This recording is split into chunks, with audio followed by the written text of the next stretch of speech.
খুব দুঃখের সাথে ঢাকা শহরের আমাদের যে সামাজিক অবক্ষয়ের কথাটা না বলে পারছি না। গুলশান থেকে আপনার অফিসের কাজ শেষ করে গুলশান হয়ে বাসায় যাচ্ছি। হঠাৎ করে দুটো গাড়ি আসলো। দুটো গাড়ির ড্রাইভারই মদ্যপ মাতালরত অবস্থায়, এবং এত স্পিডে আমার মনে হয় কমপক্ষে হলো 150 কিলোমিটার আপনার মাই স্পিড ছিল। তো ধাম করে এসেই আপনার আমি যদি সত্যি কথা, যদি গাড়িটা আমি ওই মুহূর্তে ইমিডিয়েটলি যদি আমি আমার কন্ট্রোলিংটা যদি না থাকতো গাড়ির প্রতি, আমার গাড়িটা তো লাগায় দিত এবং একই সাথে আমারও অ্যাক্সিডেন্টটা হতো। তো আমি যাই হোক, আল্লাহ সেভড মি। এত বাজেভাবে গাড়িটা চালায় আসতেছিল এবং বোঝাই যাচ্ছিল যে মদ্যপ মাতালরত অবস্থায়। তো আমি আসলে কথাটা এই জন্য শেয়ার করতেছি যে আমাদের ঢাকা সিটির অবস্থাটা কি দেখেন। এক শ্রেণীর মানুষ দিন রাত খেটে তারা আপনার বাসায় ফিরবে, আরেক শ্রেণীর মানুষ সারাদিন কোনো কাজ করবে না, মদ খেয়ে মাতাল হয়ে ক্লাব থেকে বা হোটেল থেকে বের হয়ে তারপরে আপনার নিজের নেশাটা দূর করার জন্য আজে বাজেভাবে ড্রাইভ করে তারপরে রাস্তা দিয়ে যাবে। আপনি জাস্ট চিন্তা করেন যে যদি আজকে যেভাবে গাড়িটা এসে আমি যদি ওই মুহূর্তে গাড়িটা আমি হার্ড ব্রেক না করতাম বা সতর্ক না থাকতাম, just within fraction of moment হয়তো বা কিছুক্ষণের মধ্যে আমার ডেড বডি আপনাদের সামনে হাজির হয়ে যেত। এই গুলশান বিশেষ করে 1 এবং 2 এর মাঝখানে আমি মনে করি রাত 10টার পরে আমাদের স্পেশাল আপনার ট্রাফিক ম্যানেজমেন্ট থেকে স্পেশাল ট্রাফিক ব্যবস্থা থাকা উচিত। গুলশান 1 এবং 2 এই এরিয়াতে এত বেশি হাই স্পিডের, বিশেষ করে রাত 12টার পরে গাড়ি চলে। আপনারা যদি কেউ দেখতে চান, সত্যি কথা, 10 মিনিটের জন্য রাত 12টার পর দাঁড়িয়ে থাকবেন। এখানে মদ্যপ মাতাল কতগুলো বদমাশকে দেখতে পাবেন। এই বদমাশগুলা মা বাবার অবৈধ পয়সায় আপনার পাগল হয়ে গিয়েছে। এরা ক্লাবে হোক বা কোনো বাসায় হোক, এরা ইচ্ছা মতো মাতলামি করে তারপরে গাড়িটা নিয়ে বের হয় এবং কোনো হুঁশ থাকে না, আজে বাজেভাবে গাড়িগুলো ড্রাইভ করে। এবং এই রাস্তা দিয়ে আমার মনে হয় না কোনো সভ্য মানুষ রাত 12টার পরে চলতে পারে। খুবই দুঃখজনক। কি বলবো, যে আমি সাধারণত সন্ধ্যার পরে আমি ড্রাইভারকে আমি ছেড়ে দেই, যে কারণ ড্রাইভারের তার ফ্যামিলি লাইফ আছে। যদি দেখি রাত সন্ধ্যা 7টা বা 8টা বাজে, আমি চেষ্টা করি নিজে সেলফ ব্রেক করে যেতে। যেহেতু আমরা সাধারণত সব মিলিটারি অফিসারই, আমরা বিশেষ করে আর্মির যারা অফিসার আছে বা এয়ারফোর্স নেভি, সবাই মোটামুটি ড্রাইভিংটা জানে।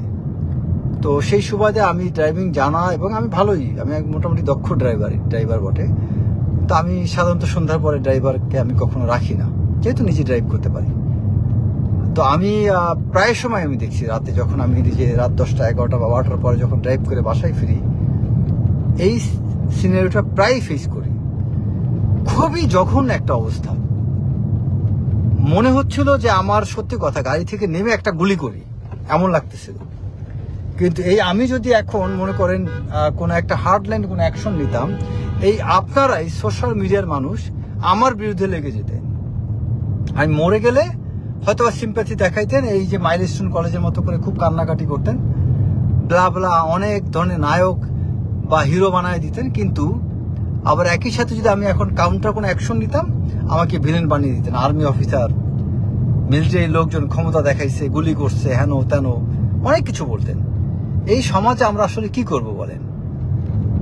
আমরা আসলে অনেক বেশি জাজমেন্টাল হয়ে যাচ্ছি প্রতিনিয়ত। আমরা কোনো কিছু গভীরে প্রবেশ করতেছি না, কোনো কিছু গভীরে না।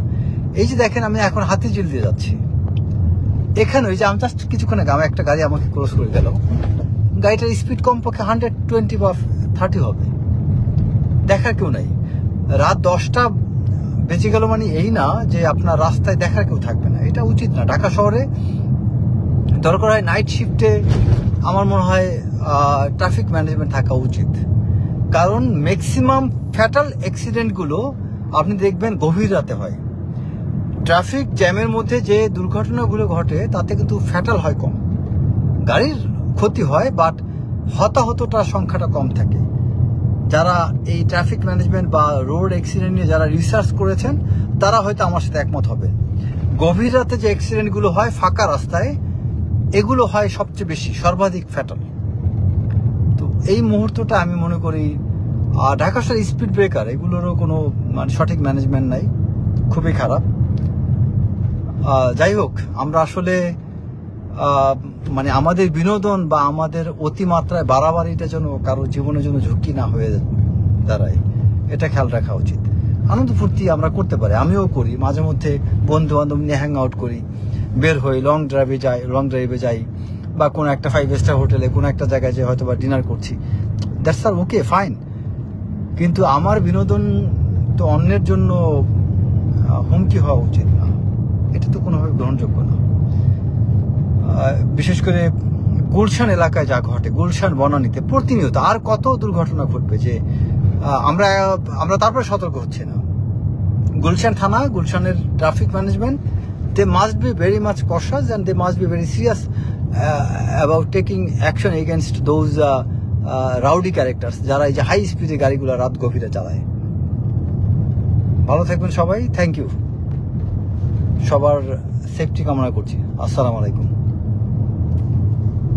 প্রিয় দর্শক, এতক্ষণ ওনার কথাগুলো শুনছিলাম। মেজর রেজাল্ট করে মনে কিন্তু সোশ্যাল মিডিয়া বেশ অ্যাক্টিভ এবং গত বেশ সময় ধরে কিন্তু উনি সোশ্যাল মিডিয়া বেশ কথা বলেন এবং তার জায়গা থেকে দেশের পরিস্থিতি এবং বিভিন্ন প্রেক্ষাপট নিয়ে কথা বলেন এবং দেশের রাজনীতি এবং যে বিষয়গুলো ভুল ভ্রান্তি বিভিন্ন ইস্যু আছে তার জায়গা থেকে উনি তুলে ধরেন এবং ওনার উনি যে বিষয়টি বললেন আসলে এটি আসলে এই জাতীয় এলাকাগুলোতে, অভিজাতীয় এলাকাগুলোতে একটি নিত্য নতুন ঘটনা এবং এই বিষয়গুলো অবশ্যই আমরা এই জায়গাগুলোতে কিন্তু ট্রাফিক ব্যারিকেড কিন্তু এর আগে ছিল, কিন্তু সেই জায়গায় এই বিষয়গুলো কিন্তু এখন প্রায় স্বল্প, কি কারণে এই জায়গাগুলোতে কিন্তু ট্রাফিক ব্যারিকেডগুলো এখন চোখে পড়ে না এবং রাত্রে সন্ধ্যার পর কিন্তু এই ট্রাফিক জায়গাগুলোতে কিন্তু আরো অ্যাক্টিভ হতো, কিন্তু এখন কিন্তু এই বিষয়গুলো অনেক ক্ষেত্রে শিথিল হয়েছে। তো এই শিথিলতা এই অভিজাত এলাকায় কেন বা যে কোনো অপ্রীতিকর ঘটনার ক্ষেত্রে দায়ী বা কারা নেবে এবং দায়ী হওয়ার ফলে তার প্রশাসনিক বা কি ব্যবস্থা নেবে এবং তারা শুধু হাস্যরসের বিষয় হয়ে যায়, কারণ এই বিষয়গুলো যদি তারা দায়িত্ব অবহেলার কারণে বা এই বিষয়গুলো, কারণ প্রিভিয়াস এখানে যে বিষয়গুলো ছিল যে যেখানে আপনার স্পিড ব্রেকার বা এই যে যাওয়ার এবং ঢোকার পথগুলোতে আপনার হচ্ছে আলাদা সিকিউরিটির ব্যবস্থা করার বিষয়গুলো যেখানে এর আগে ছিল, কিন্তু এখন কেন এই বিষয়গুলোকে এত অ্যাভয়েড করে চলা হচ্ছে, বিষয়গুলো কিন্তু গভর্নমেন্টকে অবশ্যই দেখা উচিত এবং এই জায়গাগুলোতে যেহেতু অনেক রাত্রেবেলা আপনার ফ্রি রাস্তাঘাট থাকে, তো সেই জায়গায় এরকম হাই স্পিডে গাড়ি চলার ক্ষেত্রে কিন্তু অনেকেই এরকম ঘটনার শিকার হন এবং অনেকে দুর্ঘটনার সঙ্গে সম্পৃক্ত হওয়ার ফলে কিন্তু অনেকের প্রাণহানিও ঘটতেছে। তো এই বিষয়গুলি যদি ইন্টারগভর্নমেন্ট দ্রুত ব্যবস্থা নেন এবং প্রশাসন তার দায়িত্বের জায়গা থেকে এই জায়গাগুলোকে এক্সট্রা প্রোটেকশনের জায়গা হিসেবে তারা দায়িত্ব পালন করে, অবশ্যই এই জাতীয় ঘটনা কিন্তু এড়ানো সম্ভব।